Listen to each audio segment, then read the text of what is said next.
Hey everybody, Francisco Wingard here again, bringing you Module 4. This time it's going to be on public fire education.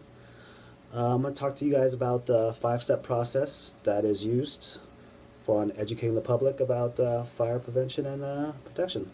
So this one I got some good notes here from FEMA, so I'm going to share them with you guys.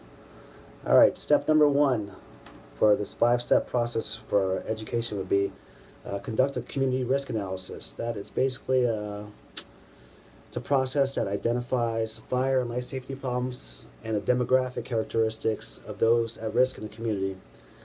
Like if your community has a lot of elderly people or assisted living facilities where the people need help with different things on getting out of the structure quicker, or learning some new tactics and strategies for them so they could be a little more safer in their home.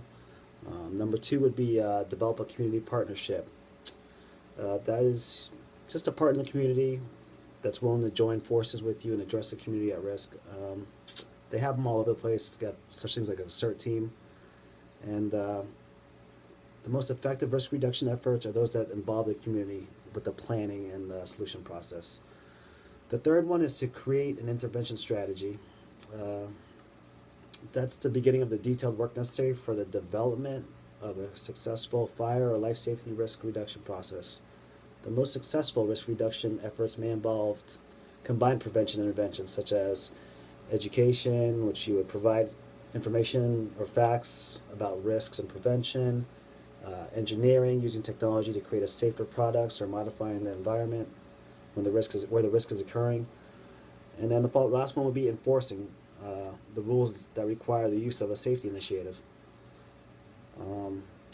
For example, let's go with if you have a lot of elderly people in your district, and there's been a lot of kitchen fires. Usually they start from the elderly people will leave something on the stove and walk away and forget about it, and then they'll come back and instead of just turning the stove off and putting a cover on the pot to stop it, they'll take it out and they'll spill it on themselves and the fire will get worse. So for them, it might be just, educating them a little more and maybe placing bigger knobs on their stovetop so they could see, what level they're putting the heat at. They might think they're putting it on low, but, they're putting it on high because they can't see that well.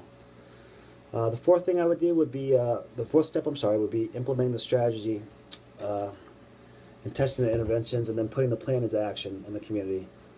The implementation is well coordinated and sequenced appropriately. It occurs when the intervention strategy is put in place and the plan schedules are as followed. All right, and then the last step would be to evaluate the results of your strategy. So the evaluation process is to demonstrate the risk reduction efforts are reaching the target populations and have the planned impact and are reducing the loss. So the evaluation plan measures performance on several levels: outcome, impact, and process objectives. All right. Now there's plenty of fire prevention things that go around. There's learn not to burn. There's Smokey the Bear. Only you could prevent wildfires. And then you have good old Sparky for the kids. All right. So hope I've enlightened you guys today on the public fire education process and what steps need to be done to make that process work within your community. You guys have a great day. See you soon.